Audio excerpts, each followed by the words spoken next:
já está colocando isso a nível global dentro de pelo menos alguns anos. Isso é propósito, isso é o que guia, isso é o que nos move. Tem exemplo claro de um cara brasileiro que está no mundo, mas é como todos aqui. Então, quer enaltecer esse trabalho do propósito em primeiro lugar. Então, parabéns, André, estamos juntos. Valeu. A gente está aqui pensando em Brasil, em crescer, em atuamentos, em dinheiros, esse tipo de coisa. Eu queria passar com vocês esse ciclo aqui só para tentar apontar para onde o mundo está vindo e dar uma voadinha acima do que está rolando hoje. Se vocês olharem nesse lado esquerdo desse mega ciclo, vocês vão ver que de 1977 até 2022, o paradigma de tecnologia mudou de hardware para software. E ele teve 3 revoluções. A primeira revolução foi a PC Revolution. E ela deu para todo mundo a revolução do computador pessoal, né? Deu para todo mundo um computador pessoal. Empoderou as pessoas. Hoje a gente tem 2 bilhões de computadores pessoais no mundo inteiro. Aí logo depois disso veio a revolução da internet. E isso deu para todo mundo conexão pessoal. A internet é sua conexão pessoal, né? Conectou mais gente ainda. Aí veio a terceira revolução, que é a mobile, né? E hoje, todo mundo tem um computador pessoal e a sua conexão pessoal 24 horas por dia, o dia inteiro. E se a gente olhar para o que aconteceu nesses 3 ciclos, vocês vão ver que o GDP do planeta cresceu de 7,3 trilhões de dólares para 84,2 trilhões de dólares. Eu aposto que se eu tivesse com o Léo sentado na praia tomando uma cerveja na praia, olhando para a cara do outro e falasse: "Oh, não, o GDP do planeta vai crescer de 7,84. O que você está tomando essa cerveja ali, né?" É um maluco. Tá doido, né? Se você é economista, você vai dizer que isso aqui é inflação descontada. O problema é que a tecnologia capturou, cresceu multiple times GDP, múltiplas vezes GDP, e capturou exatamente 10% desse valor. Se você olhar o valuation das top 5 companies do planeta hoje, são 11 trilhões de dólares. Se a mesma coisa acontecer no próximo ciclo, quer dizer, porque agora, se vocês olharem, a gente empoderou pessoas, né? Primeiro a gente deu computador, depois deu conexão, depois a gente deu... O que resta para dar para você agora, dentro do stack de tecnologia? Resta dar para você o que isso aqui produz, o seu dado. Mas tem um detalhe, ainda mais importante, especialmente para o Brasil e para o tema que são todos aqui em volta. Na primeira fase disso daqui, quando o hardware era o asset, a China, que a gente conhece como China, emerge desse momento. Nessa última fase aqui, a Índia, que a gente conhece como Índia, surge no final desse ciclo. E a Índia que a gente vai encarar nos próximos 30 anos. Se a mesma coisa se repete agora, só por design, tá? Se você repete 3 ciclos de um lado, 3 ciclos para o outro. Tá?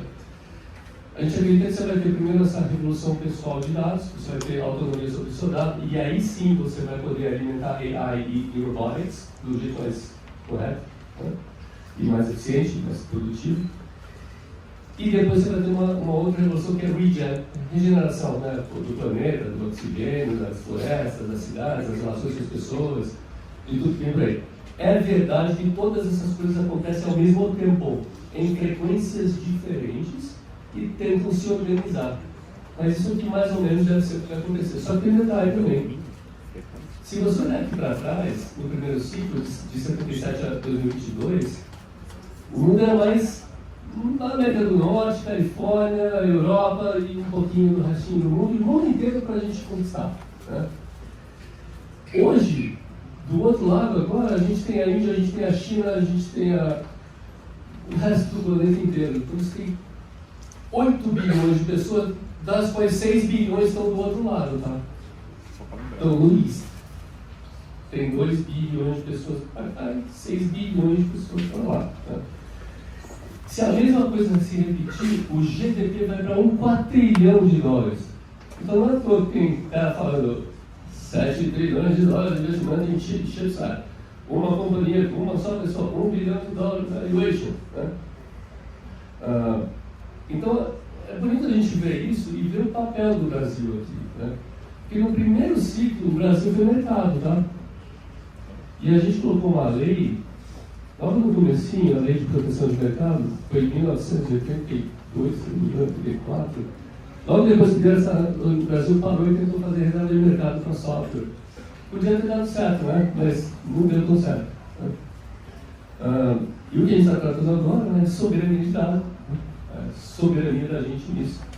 O Brasil tem capacidade, tem gente, tem vontade, né, de executar isso, se a gente conseguir se posicionar do jeito certo. Né? Então, legislação é super importante e ter gente que consegue pensar com leadership mindset, né? Pensar em liderança é mais desafiador. Né? E a gente pode fazer. Aqui a gente pagou a conta, tá? O Léo agora vai falar de soberania. Tá?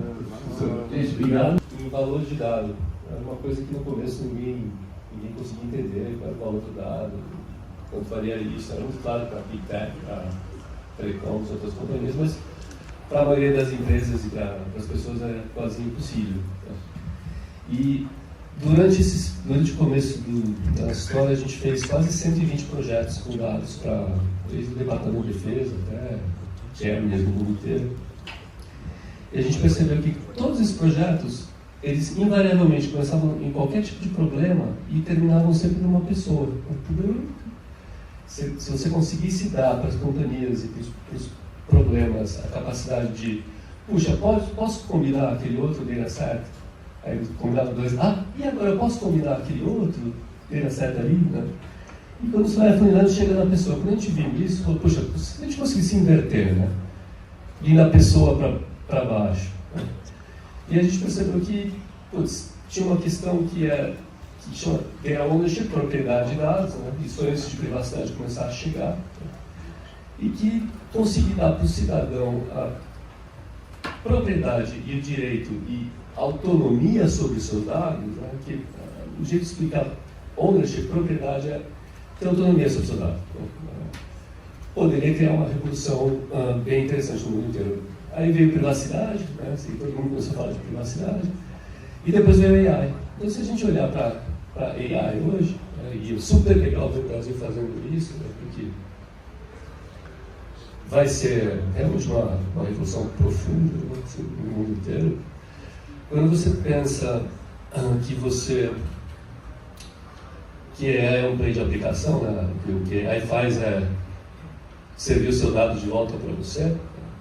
Se você for dono do seu dado e tiver autonomia e propriedade sobre ele, poder gerenciar o valor do seu dado, você monetiza isso do jeito certo. E toda vez que a gente falava de monetização de dados, eu sempre ouvia o que a gente tinha linguagem para falar na época, até pouco tempo atrás, que era comprar e vender dataset. Né? E todo mundo pensa ainda, né, que monetizar dado é comprar e vender datasets. Comprar e vender dataset a gente faz desde que a indústria existe como indústria. Monetizar dado para a gente é dar para dado três coisas: divisibilidade, transportabilidade e resistência à fraude. Né? E é isso que a gente está fazendo. A gente deve lançar agora no Money 2020 em Las Vegas uma coisa que chama poupança de dados. Imagina assim, se a gente está indo para uma economia movida a dados, né? A melhor coisa que você pode fazer hoje, se você não consegue monetizar seu dado do jeito certo, é poupar o seu dado para o futuro. E a gente montou toda a infraestrutura, as APIs e tudo para fazer isso funcionar do jeito certo. E algoritmos de valuation de dados, né? Eles são bem interessantes. E só para fechar, assim, tem uma coisa que eu sempre falo lá fora que todo mundo acha engraçado. Eu falo assim, o Brasil criou a primeira moeda digital do planeta. Aí, com a história de cripto, Bitcoin, né? Chamava URV. Viu como todo mundo reage? Percebe? Foi a primeira moeda digital da história do planeta. E a gente fez para usar um pouquinho da URV com um pouquinho de blockchain para misturar. Eu não quero tomar mais tempo para vocês aqui. Não, mas pô, o que é isso? Obrigado, surpresa. Brasil.